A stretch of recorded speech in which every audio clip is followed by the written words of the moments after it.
napakatagal, and we're going to study God's Word, and I'm encouraging you to open your Bibles in Acts chapter 16, verses 22 hanggang 28.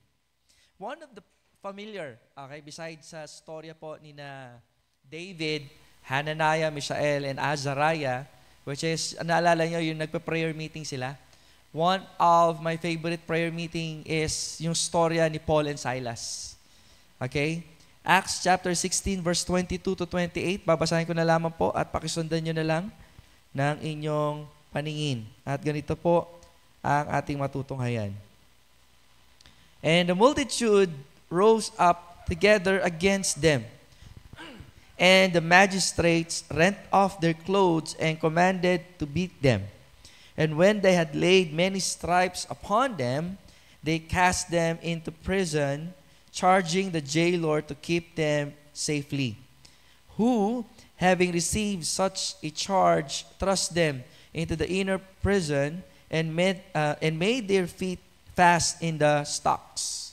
Okay? And at midnight, Paul and Silas prayed and sang praises unto God, and the prisoners heard them. Narinig po nila. Okay? So sa kabila ng sitwasyon na nangyari sa kanila, nakakuha pa nilang kumanta. Iba yung kumakanta, mga kapatid, ha? Okay? So, the fact na sila po ay pangit sa paningin ng tao ang sitwasyon nila, they sang praises to God. Ibig sabihin, they are happy. Saka makakita ng pangit na sitwasyon, nakukuha po ang kumanta. Diba? So, tuloy po natin. And suddenly there was a great earthquake so that the foundations of the prison were shaken. Imagine nyo yung pinakapundasyon daw nung kulungan na yanig. So tendency, if the foundation is being destroyed, the whole, alam mo yan, structure will collapse. Okay?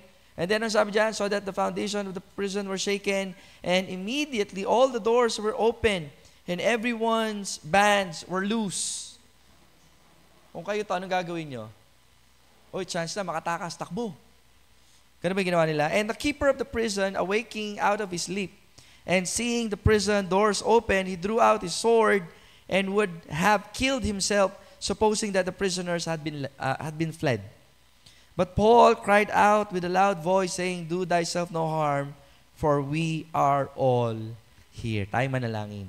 Muli, Panginoon, salamat po, Ama, sa oras na ito, sa pagkakataon na kami makapag-aaral na naman ng iba na salita.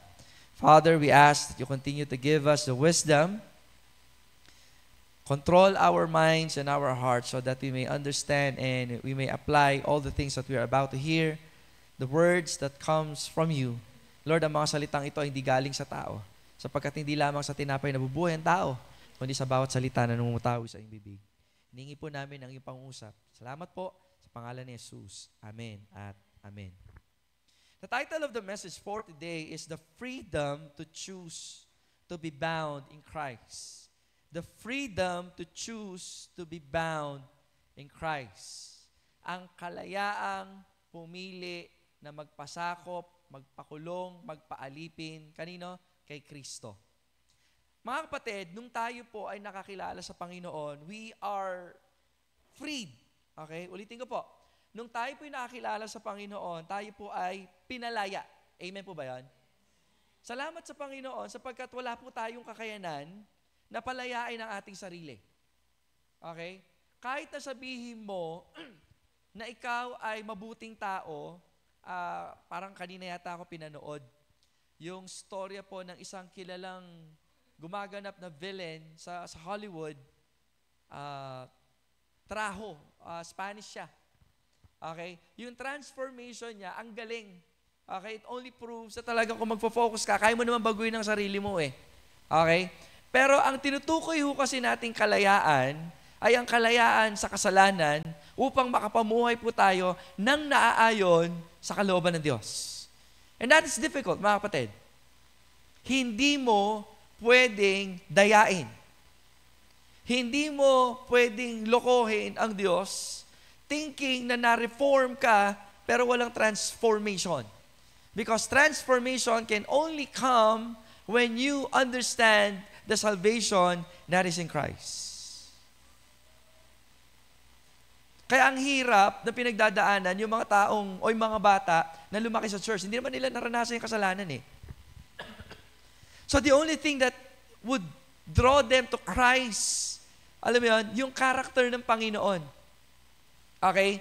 Sapagkat sabi ko nga, ang maging malaya, hindi yan madali. Now, kung nakalaya ka na sa Panginoon, which is yung pinag-uusapan po natin ngayon, praise God. Pero meron tayong assignment. Ngayon nakalaya ka na, gamitin mo yung kalayaan na yan para ipaglingkod sa Panginoon. Join me in Galatians chapter 5, verse 1. Sabi dito ganito. Galatians chapter 5, verse 1. And the Bible says, stand fast, therefore, in the liberty wherewith Christ had made us free. The word stand fast, it's a difficult word. Tama? Kasi when you stand, you take a lot of effort para makatayo. Kaya sa military, kapag nakatayo ka, ibig sabihin you're being ready. Okay, sino dito nag-ROTC? Yan, si Tita nag-ROTC yan. Okay? Hindi pa siya maputi nun eh. O kasi pag nag-ROTC ka, nakabilad ka nun. Hindi kagaya ng mga estudyante ngayon, pabebe. So, balik tayo. When you're standing, alam mo yun, meron kang effort for you to balance yourself. Tama? If you're a matured person, kaya mo nang tumayo eh. Amen? Pag bata ka, hindi mo kaya tumayo. Okay? Much more kung lumakad ka. Pero we're talking about standing. So kapag tayo ay tumatayo, mga kapatid, mga minamahal, ibig sabihin naninindigan. Okay? Yun yung isinasabuhay. Sapagkat ano daw sabi dyan? Stand fast therefore in the liberty wherewith Christ had made us free. So hindi ka lang basta pinalaya ng Panginoon because God has a purpose. Hindi ka pinalaya para, alam mo yan, gawin mo yung gusto mong gawin. Kasi total, ligtas ka na. Hindi ganun yon. Hello, narinig niya ka? Hindi ka niligtas ng Panginoon sa kasalanan para gumawa ka ng bagong kasalanan. Iniligtas ka ng Panginoon para magpasakop sa Kanya. And I believe that's the next part na kinakailangan po nating tanggapin. Kaya yung madalas sinasabi ni Pastor Ben po sa atin, hindi mo lang siya tinanggap bilang tagapagligtas, kundi tatanggapin mo din siya bilang Panginoon. Because you have to follow Him. Yun yung lagi natin sinasabi na, oy, nakakilala sa Panginoon, ba't niya ginagawa yan? Kasi sa totoo lang, hindi malinaw sa puso at isipan ng mga mananampalatayang ito ang pagsunod sa Panginoon. Kaya nga hindi madali sumusunod sa Panginoon. Tama? And Christ is inviting us. Pwede nga natin sabihin, Christ is commanding us. If any man will come after me, let him deny himself. Denying oneself is very difficult. Parang standing din yan. We're not talking about comfort. Kaya nga sa pagsunod sa Panginoon, hindi dahil may makukuha ka. Di ba? If any man be in Christ, if any man will come after me, let him deny himself, take up his cross, ang sabi doon, daily, and follow me, sabi ng Panginoon. Tapos sabi pa dito, balik po kanina, and be not entangled again with the yoke of, ano sabi dyan? Bondage. So sa mga talatang ito, pinapakita na ikaw bilang isang mananampalataya, ligtas na, at dapat ang kaligtasan na ibinibigay o binigay sa iyo ay dapat mong gamitin sa pagsunod sa Panginoon. Hindi pwedeng may sideline ka. Hindi pwedeng ligtas ka, tapos weekdays gagawin gusto mo. Hindi pwedeng ligtas ka, pero weekdays maldita ka. Hindi pwedeng ligtas ka, tapos weekdays marites ka. Hindi ganon. Ginagamit natin ang ating kalayaan, yung kaligtasan na pinagkaloob sa atin, para sumunod sa Panginoon. Yun yung totoong mananampalataya. Allow me to say that. Yon ang tunay na mananampalataya. Bakit? Nakilala niya eh. Kung kayo ho, wala pa naman siguro nakaranas na makakulong sa atin. Diba? Siguro pinakamalapit na lang dyan. Halimbawa may utang ka. Tapos, out of nowhere may nagbayad sa'yo ng utang mo. Hindi ba magpapasalamat ka dun sa taong, alam mo yun, nagbayad ng utang sa'yo? Tama? Ngayon, gagawin mo lahat, hindi para makabayad ng utang lang. Kumbaga, may utang na loob ka. Sometimes, medyo pangit yung word na yan, lalo na sa mga millennial. Okay, narinig niya, tama? Wala naman tayong utang na loob dapat sa mga magulang kasi trabaho nila na tayo pag-aralin. Isipin niyo yung mindset na yan. Ano? Hindi yan mindset ng isang mananampalataya. But going back, sabi nga natin, ngayong pinalaya na tayo ng Panginoon, be not entangled again. Huwag na sana tayong, alam mo yan, magpatuloy pa. Paalala lagi yan sa mga mananampalataya kung tunay ka mananampalataya. Amen? Pinalaya na tayo ng Panginoon eh. Although we are not sinless, but we should be sinning less and less. Dapat pa konti-konti. Meron talaga mga taong, alam mo, gradual ang pagbabago. May mga taong biglaan din naman. Kagaya na talaga mga bisyo. Meron talagang biglaan. Si tatay, another example niyan eh. Yung nakakilala sa Panginoon, all of a sudden, yung panlasa niya sigarilyo, biglang, poop, wala. Ay, ganun talaga. Meron din naman iba, gradual. Diba? Kagaya ng alam, pastor, pagmumura, nagmumura pa ba dito sa inyo? Wala naman, ano? Pag wala lang si pastor. Ang madalas mangyari sa akin yan, lalo na sa school, mga klase ko. Siyempre, dahil pastor ako, yung iba totally nakokontrol nila eh. Pero pag excited sila, napapamura, bigla nang sinasampal yung bibig. Ako naman, matatawa lang. Kasi nga, sabi ko, sa isip ko, mahirap talaga yan pag wala ka kay Kristo. Pero pag nakikristo ka, alam ko mahirap, pero walang imposible sa Panginoon. Kaya hindi mo pwedeng katuwiran na Kristiyano ka, kasi tao lang tayo. Hindi po ganoon. Kasi may banal na spirito. Pero di naman ibig sabihin nun, automatic. Sabi ko nga, mga kapatid, if we allow Christ in our life, babaguhin ka talaga ng Panginoon. Kasi tanong lagi dyan, based on your relationship to Christ, your relationship to God. So, yun ang paalala sa atin, ha? Stand fast, therefore, in the liberty wherewith Christ had made us free, and be not entangled again with the yoke of bondage. Now, kukunin natin yan sapagkat gusto natin na maintindihan natin ang kalayaan na pinagkaloob sa atin ng Panginoon. Amen? The freedom to choose to be bound in Christ. Now, punta tayo, lundag tayo ulit, pabalik, Acts chapter 16. Now, sina Pablo at sina Silas, okay, specifically in chapter 16, it is a missionary journey in which kasama nila dito si Timothy. Ito yung tinuli siya because, alam mo yan, ayaw nilang makatisod, etc. Pero meron mga storya na kinakailangan po natin tignan. And for us, as a believer in Christ, that we are free, then therefore we need to use that freedom. Okay? Ano yung freedom na yan? Number 1, the freedom to obey the Spirit. That is number 1. The freedom to obey the Spirit. Ngayon, pinalaya na tayo ng Panginoon, hindi na dapat ikaw, hindi na dapat yung karnal, hindi na dapat yung laman ang nasusunod, kundi ang banal na Espiritu. You need to be aware that in this time and age, which is the time of grace, the Holy Spirit is given to us para maging guide po natin. I'm always using, when it comes to the Holy Spirit, the illustration of GPS. Alam mo, pag may GPS ka, unlike yung mga naunang panahon, pag nagbabiyahe kayo, ang gamit nila mapa. O din kaya si magtanong. Pero ngayon, hindi na, iba na eh. Diba? Meron ng GPS o Global Positioning System. So meaning to say, pag nagbabiyahe ka, merong nagsasalita sa dashboard mo na, it's about time to you to take left. Okay? 500 meters, you turn right. O may mga high-tech ngayon, o in a roundabout, merong aksidente, you must take this exit. Mga tipong ganon. Bakit? Ginagabayan tayo para sa ganon, smooth ang ating pagbibiyahe. Ganon din banal na Espiritu. Ngayon, kung yan ang trabaho ng banal na Espiritu, bakit ang daming na-aksidente sa buhay, pastor? Kasi hindi nila sinusunod ang banal na Espiritu. They are grieving the Spirit. How about us? Are we grieving the Spirit? The Spirit always speaks to us through His Word, sa salita ng Panginoon. Diba?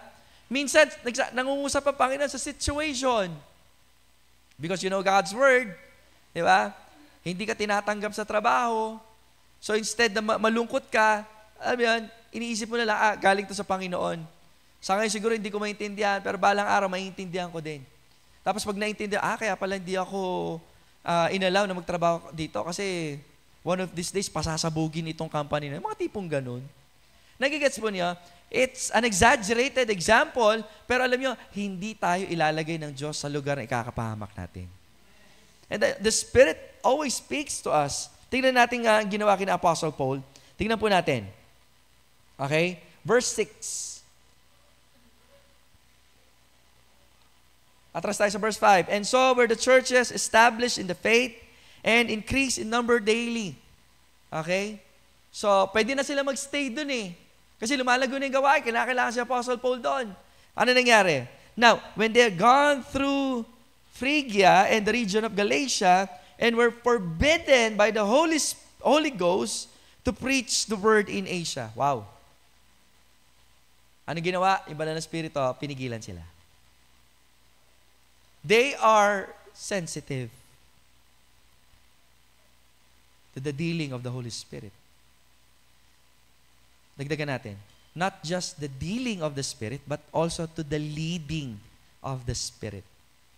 Kailan tayo nililid ng Panginoon? Kapag talagang, alam mo yan, sold out ka. Amen? Kapag okay ka kay Lord, God is leading you. Kapag hindi ka okay, God is dealing with you. Ano yun? May aayusin sa iyo. Naintindihan po ba niya? So God is both leading and dealing with us. Bakit? Seryoso ang Diyos eh. Ayaw ka niya mapahamak. Amen? Tuloy natin. So pinigilan sila. So sumunod sila. After they were come to Mysia, they essayed to go to Bithynia. Again, but the Spirit, it suffered them not. Again, what if sinunod nila yung trip nila? Hindi, dito lang. Kapatid, yan ang problema sa mga mananampalataya in the 21st century. They do not know how to discern the guidance, the dealing, the leading of the Spirit. Kanina, nag-uusap kami ni Bigoy habang nagpe-pray pa yung iba sa inyo. Marami siyang tanong about life, about work. Kasi he's torn because he's praying. Kwento ko lang, Bigoy, he is praying for makapasa both sa civil service and isa pa. So sabi niya, ang aim niya talaga is to become a firefighter. Okay? Ang problem, 6 months ang training. So pag 6 months kasi mga training, lalo sa government, walang uwian yan. So means walang church. So tanong ko, okay, sige, pwede mapalagpas daw. Pero yung trabaho ba, masisigurado mong may Sunday? Actually, hindi yun ang sinasabi ko sa mga nag-work. Ang lagi dapat tinatanong, hindi yung mapapabayaan mo yung Sunday. Mapapabayaan mo yung relasyon mo sa Panginoon. Kasi hindi kasiguran minsan ng Sunday ka lang Kulang nga Devotion nga araw-araw tayo, minsan sumasabit pa rin Tama? O ano sabi natin, Angel? Yung ba nga, nakakatulog pa nga Nagigets niyo? So, what's the dealing? What's the leading of the Spirit? Kapag hindi kayo papalapit sa Diyos, lalo na sa kanyang gawain, hindi yan ang kalooban ng Diyos. Ang bigat. Sobrang bigat niyan. Tapos nagtanong siya about calling, pagpapastor. Diba? May mga condition pa nga May mga kilala akong pastor and I myself, naisip ko rin yan Pwede bang pastor, magtrabaho muna ako 2 years para makatulong? Sabi ko, ang hirap ng tanong mo. Hayaan natin ang Bible sumagot. Diba? Nung pinabasa ako sa inyo one Sunday, na kinakailangan mong iwan ng lahat. Bakit? Kasi doon nagsisimula ang training, wala kang ibang aasahan na ibang tao at maging sarili mo sa pagsunod sa Panginoon, maliban sa Panginoon lang. Kaya mahirap ang may calling. Pero kapag tinawag ka dyan, Pastor, paano yung magulang ko? Hayaan mo lang. And all these things shall be added unto you. Sumunod ka lang sa Panginoon. Actually, sa calling kasi, yan ang first step Ang tingin sa Panginoon lang. Hindi pwedeng lilingong ka, Pastor, paano? Di ganun yun. Susunod ka sa Panginoon. So we are given the freedom and we need to use that freedom to obey the the Spirit of God. Before you can obey the Spirit of God, you must have the Spirit of God. Meron ba kayo Espiritu ng Panginoon? Are you discerning the Spirit of the Lord? Mga kapatid, kung hindi nyo pa natitrain ang sarili nyo to discern, it's about time for you to discern the Spirit. Kayo mga simpleng tanong niyo na, Pastor, dapat ba ako magsuot ng ganito? Pastor, dapat ba ako manood ng ganyan? Dapat tinitrain nyo na yung sarili ninyo. Not to please yourself or other people, but to please God. So, you must have the Spirit of God. You must discern the Spirit of God. And third, you must listen. You must obey the Spirit of God. Si Saul nga di ba? May pangungusap ng Banal na Espiritu, may propeta na nga Kaso matigas pa rin ang ulo. Nakatulong sa kanya? Hindi. Hindi nakatulong. Malas niya lang kasi nasa Old Testament siya. By the way, baka seryoso yung word ko na malas, ha? Okay? Nasa Old Testament siya, ang kaligtasan during that time, alam mo yun, hindi nag-stay yung Holy Spirit Okay? Unlike today, the Holy Spirit stay. Tama? Kaya hindi nawawala kaligtasan Pag nagkasala tayo, napipighati lang yung Banal na Espiritu, hindi siya aalis. Kung tunay, ha? Paano aalis yung Espiritu? Nawala naman yung Espiritu in the first place. Tama? Kaya kapag hindi nyo na-detect, hindi nyo na-discern ng Spirit, you don't have the Spirit of God, hindi ka ligtas. So para masunod mo ang Panginoon, sa paggamit ng kalayaan na ibinigay niya sa iyo, dapat ligtas ka muna. Dapat nauunawa mo na pangusap ng Banal na Espiritu at dapat sumusunod ka sa Banal na Espiritu. Amen? And we need to use that freedom. Because then again, sabi ko nga, the freedom to choose to be bound in Christ. Talagang gusto mo sumunod sa Panginoon, makinig ka sa Espiritu na pinagkaloob ng ating Panginoon. Pinangako niya yun, amen? Kaligtasan, pinangako niya. Langit na bayan, pinangako niya. Yes, Banal na Espiritu, pinangako niya. And the Comforter will come. Hindi yung Comforter na hinihigaan natin, ha? Yung Comforter na tinutukoy po doon, in the original language, means parakletos. The word para, it means beside, tabi. Ibig sabihin, may kapalit si Jesus na hindi na siya mawawala kasi kasama mo siya lagi. Imagine mo yun, ano? Kaya pag nagkakasala ka, isipin mo lagi. Diba? Magmumura ka, kasama mo Panginoon. Nagsusugal ka, nagsisigarilyo ka, alam mo yan, nando doon ng Lord. Kung gagawin natin tong medyo comical lang dating, kung si Kristo nasa puso, naninigarilyo ka, pinausukan mo si Lord. Nagigets? So we need to be sensitive to the Spirit of God. Pangalawa, okay? If we want to be bound in Christ and to use the freedom, so what we need to choose is number 2, the freedom to speak about Christ. The freedom to speak about Christ. So kanina, di ba, nakita natin yung pangungusap kina Apostle Paul. So dito, makita naman po natin, ginamit nila ito, verse 11. Therefore, loosing from Troas, we came to the straight course of Samothracia, and the next day to Neapolis. And from thence to Philippi, which is the chief city of the part of Macedonia, and a colony. And we were in that city abiding certain days. Okay? And on the Sabbath, we went out to the city by the riverside, where prayer was wont to be made, and we sat down and spake unto the woman which restored thither. So, anong ginawa po nila? They talk about Christ. Though ang gawain na yon is alam mo yan, Judaism per se, pero ginamit nila yan kasi they were Jews, tama? They do not want to offend the Jews. Kasi ang purpose nila, even the Jews makakilala sa Panginoon. So, ginagamit nila yung opportunity na yon. Pero kahit na nandoon sila, hindi nila binabastos yung gawain. So, ano nangyari? Sino nakausap nila? Sa verse 14. And a certain woman named Lydia. Isa yan sa mga kilalang Kristiyano, sapagkat unang Kristiyano yan sa mga Hentil. She is the first Christian.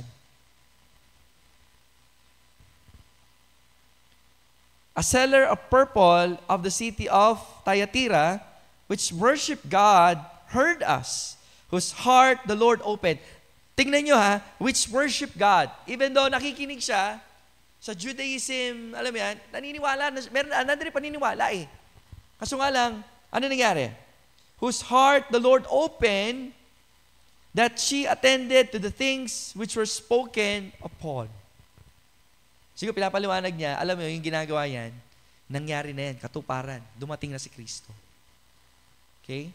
So, what's with that to us in the 21st century Christian?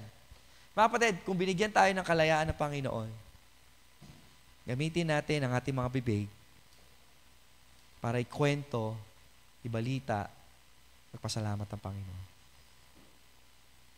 Ito ang problema. Karamihan sa mga Kristiyano, nagsasalita lang ng mga bagay na patungkol sa Diyos tuwing Wednesday at Sunday lang. In the worst case scenario, they do not talk about it at all. Oo, nasa church ka nga, pero iba yung pinag-uusapan ninyo. Sounds familiar? Oo, nasa church ka, pero hindi pinag-uusapan si Lord. How about we change that? Uy, kamusta ka na? Ano yung binago ni Lord na pwede ng pagpasalamat ngayon? How about try that? Ano kaya pwede natin gawin to pray for someone?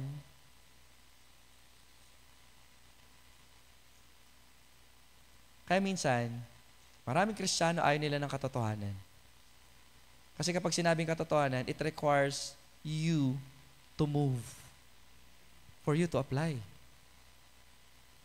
Worst case scenario, maririnig nyo tama ang mensaheng ito, pero palagpasin nyo lang, huwag nyo isabuhay. Are you listening? Yan nakakalungkot.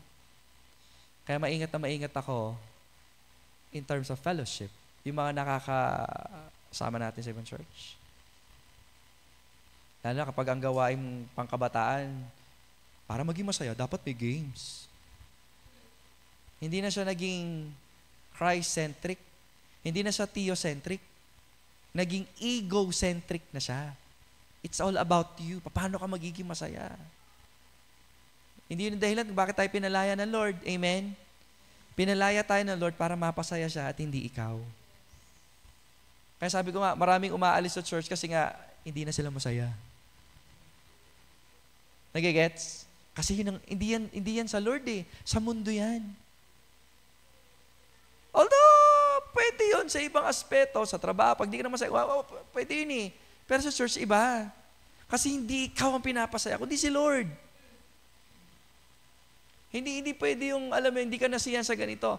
Ikaw ang gumagawa ng paraan para mapasaya mo ang Lord. And you even ask God, Lord, ano pa bang dapat kong gawin para mapasaya kita? Kanina, habang bago mag-start, may nagpupunas ng bangko. Nakakatuwa yung ganun, no? Hindi mo na kinakailangan utusan. And if you're a believer at di mo ginagawa at nakikita mo yan, at least i-commend mo man lang yung taong gumagawa nun. Hoy, sister.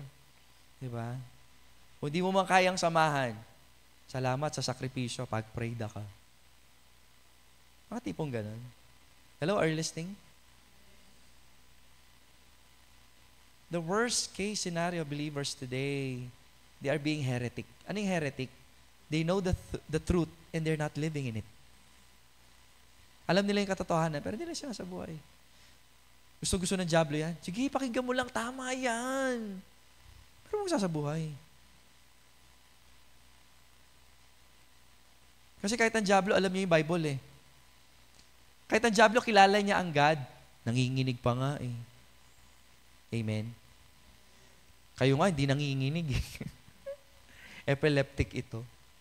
O di kaya nagsisisure.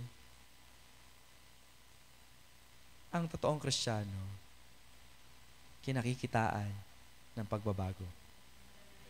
Transformation that can only come when you have a good and perfect relationship with God. Hindi kasi tayo naglolokohan dito eh. Di ba? Tita Rose, familiar yan sa mga churches na very extravagant. Kilala yung pastor.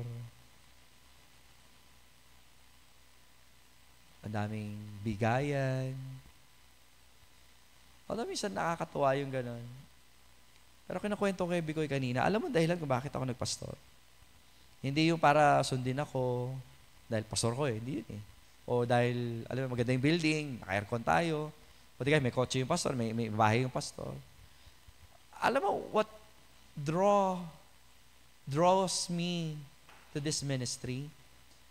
Yung nakikita ko yung transformation, yung pagbabago na ginagawa ng Panginoon sa mga kapatid.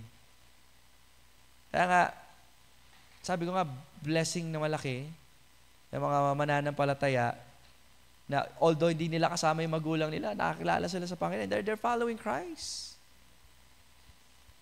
The new addition to the family, si Bien. Si Bien, matagal na. 2 years ka na dito, no? 1 year pa lang. 1 years pa lang. Si Darlene, the newest member of our family. And I hope and I pray na talagang tunay ang pagkakakilala niyo sa Panginoon. That no matter what happened, you stand your ground. Kahit sino pa ang alam mo yan, mga alipusta sa pananampalataya niyo, normal lang yan. Kasi kapag hindi inaalipusta ang ating pananampalataya, kagaya yan sa mundo. Ba't ka lang naman kasi inaalipusta, iba ka eh. Amen? Kaya when we go out, when we do evangelism, marami na alipusta, doon nasusunod ang salita ng Diyos. Amen? Kaya sabi ko kanina, yun yung nagiging dahilan kung bakit ako nagpapatuloy sa pagpapastor. Na makasaksi pa ako ng mga buhay pa na pwedeng baguhin ng Panginoon. Amen? So, the freedom to speak about Christ. Number 3 and last. Okay, for us to be bound in Christ, okay, what to do? We need to have the freedom to find peace in difficult situation. We need the freedom to find peace in difficult situation. So, the freedom to obey the Spirit, the freedom to speak about Christ, the freedom to find peace in difficult times. Maganda ito. Actually, dito dapat sumentro yung ating pag-aaral. Pero dahil sabi ko nga, mas malawak ang gusto iparating ng Panginoon. Now, tingnan natin to. So, they are, alam mo yan, sharing the good news. Meron pa nga dito pinalaya ng Panginoon, isang babaeng sinasapian. Okay, ang kakaiba dito, yung pagkakasapi sa kanya, nagagamit kasi nga nakakapanghula. Okay? So, nagagawa niya yan, hindi dahil magaling siya, merong demonyo. Okay? Verse 16, it came to pass as we went to prayer, a certain damsel possessed with a spirit of divination met us, which brought her master much gain by soothsaying. Pinagkakakitaan siya. Nakakatuwa, sabi ko nga, ang ministry ng Panginoon is the ministry of liberation. Ang ministeryo ng pagpapalaya. Kaya kung hindi ka pa pinapalaya, hindi ka paligtas. Tama? Kasi kung ligtas ka, iniligtas ka from something. Kaya nga, when you write your testimony or when you speak your testimony, you are freed from something. Hindi ako naging drug addict, pero pinalaya ako ng Lord sa kaisipan na pupunta ako ng langit kasi mabait ako. Pinalaya ako ng Diyos doon. Hindi man ako pinalaya sa pagiging babaero, pagiging manginginom, magnanakaw, pero lahat ng tao nagkasali. Amen? So ito, pinalaya siya. So ano nangyari? Gumaling. Nagalit ngayon itong mga may hawak, may handler sa kanya. Bakit? Wala nang kita. Kasi nawala na yung spirit of divination. So, sinumbong itong sina Apostle Paul. Okay? And verse 19, and when her master saw that the hope of the gains was gone, they caught Paul and Silas and drew them into the marketplace unto the rulers. Nireklamo sila. Imagine mo, no? Pinalaya sa tanikala ng demonyo na dapat nagiging masaya, pero dahil sa mundo nga sila, hindi nila ma-realize yun. Makasarili, ang nawala sa kanila, yung gain, yung pwede nilang kitain. Sounds familiar? Kung Kristiyano ka at ganyan pa rin ang isip mo, kinakailangan mo ng pagpapalaya mula sa Panginoon. It's not about what you get materially. Diba? It's not about popularity. It's not about power. It's not about prestige. Di yun eh. Kundi sa Panginoon. Tuloy po natin. Okay? So nagsumbong sila, tatatatat. And then verse 23, and when they had laid many stripes upon them, okay, sa 23, they cast them into the prison. Kung kayo to, pinalaya na kayo ng Panginoon, ano yung mararamdaman? How would you feel about this kind of situation? Ginagawa mo yung kalooban ng Panginoon, may nakakilala, itong si Lydia, di ba, itong demonyo, tapos, all of a sudden, nasa kulungan ka.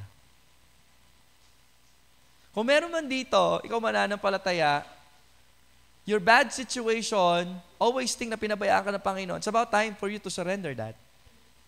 Kasi every situation na kinakaharap po natin, mapapangit man yan, ano man yan, karamdaman man yan, gamitin mo yan papalapit sa Panginoon.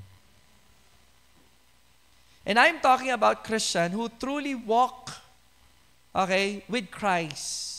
Iba kasing kaso pag malayo ka sa Panginoon eh. Okay, pwedeng ikaw makapagsabi na kung bakit nangyari yan, kasi palo ng Diyos. But in this case, sumusunod sila sa Lord eh. Hindi ka dapat ma-discourage. Amen? So, anong ginawa nila? They cast them into the prison, charging the jailer to keep them safely. Okay?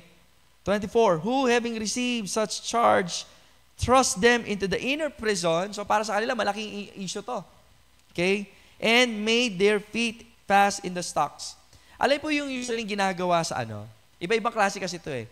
Yung kahoy, may butas ng ulot, tapos sa kamay. Alam mo yan? Stock ang tawag doon.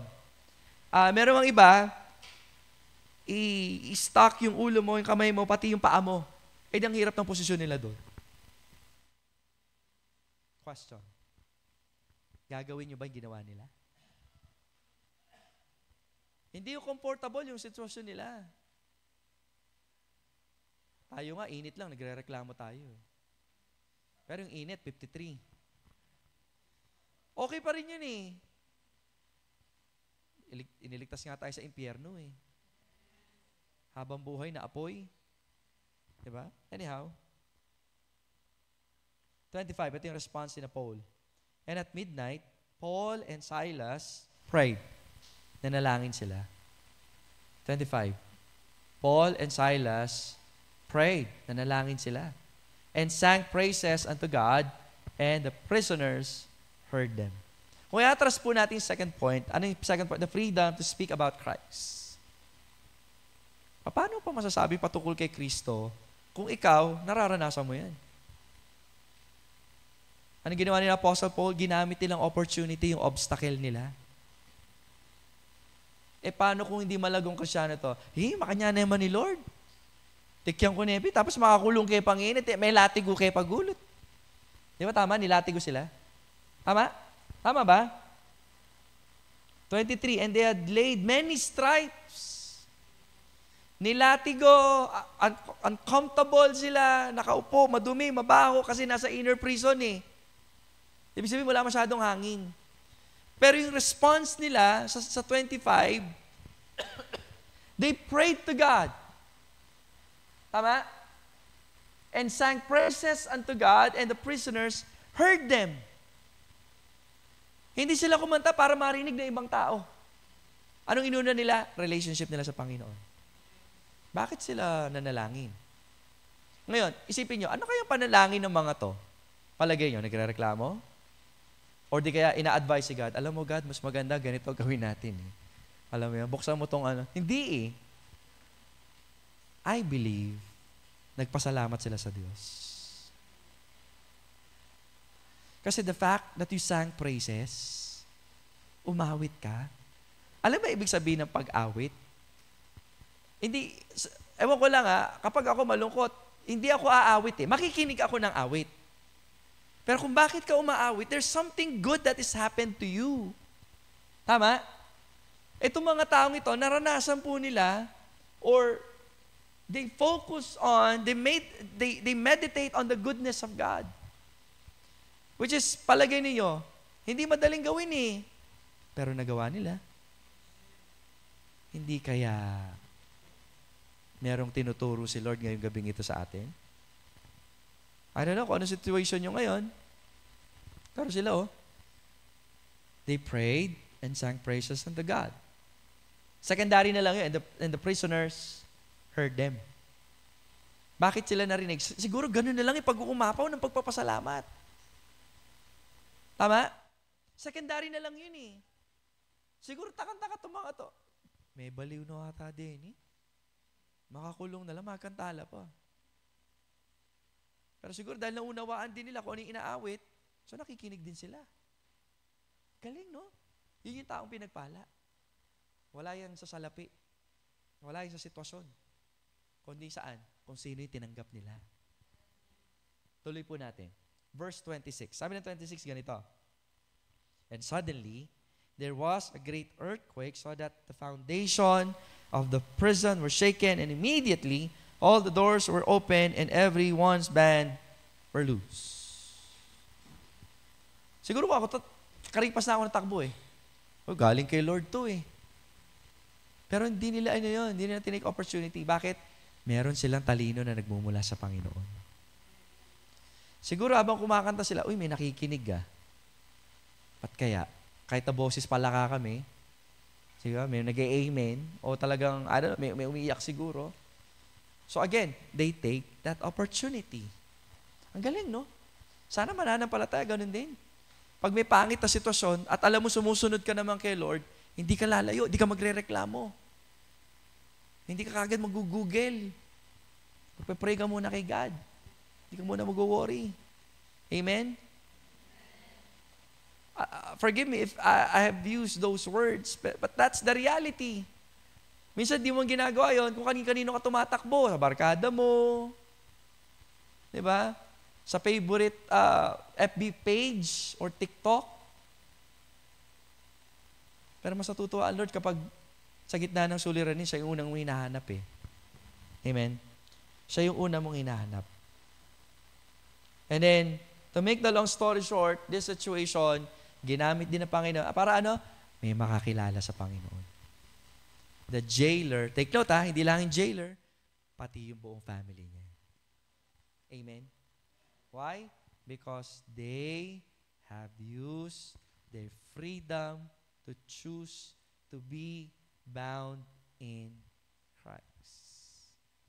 Kaya pala matagumpay ang ministry, ang missionary journey ni Apostle Paul. Why? Kasi nga, ginagamit nila ang kalayaan na meron sila. How about you? Kamusta na yung kalayaan na ibinigay sa'yo ng Lord? Kalayaan na gamitin yung oras, talino, lakas, saan at kanino pinapagamit yan? Ngayon, pinalaya ka na ng Panginoon. May dahilan kung bakit meron kang lakas. May dahilan kung bakit ka binibigyan ng oras. Para anong gamitin na uli? Ipagamit mo kay Lord. Amen? So, lahat ng yan. Kasi nga, we are just stewards of God's blessing, of God's grace. Again, we need to use the freedom to choose to be bound in Christ. Tayo po'y manalangin. Wala tayo tumayo. Tayo po'y manalangin. Muli, Panginoon, salamat po, Ama, sa oras na ito. Salamat sa patuloy na pangusap. Pagaman ng mga bagay na ito, humanly speaking, napakasimple. Pero itong mga bagay na ito ay nagmula sa inyo. Tulungan niyo po kami na hindi lamang po namin ito marinig o narinig, kundi higit sa lahat ito po ay aming maisabuhay. Tulungan niyo po kami na magsawa po kami sa laging nakikinig at wala hong anumang response from us. Help us, Father, to give you the highest glory. Lord, ang aming pagbabago ay magmula po nawa sa iyo. Tulungan niyo po kami sapagkat wala akong ibubunga, walang silbi ang anumang bagay na mabuti namin gawin kung hindi po ito nagmula sa iyo. Hinihingi po namin na minsan pa, Ama. Salamat sa kalayaan, salamat sa kaligtasan. Gamitin niyo po kami bilang instrumento po ninyo mas makilala at makita po nila ang iyong kabutihan at iyong kaligtasan. Salamat po ng marami ang maingatan niyo po kami patuloy. Ito lang po kami dalangin at samo sa pangalan ni Jesus. Amen. Salamat po at magandang gabi sa atin.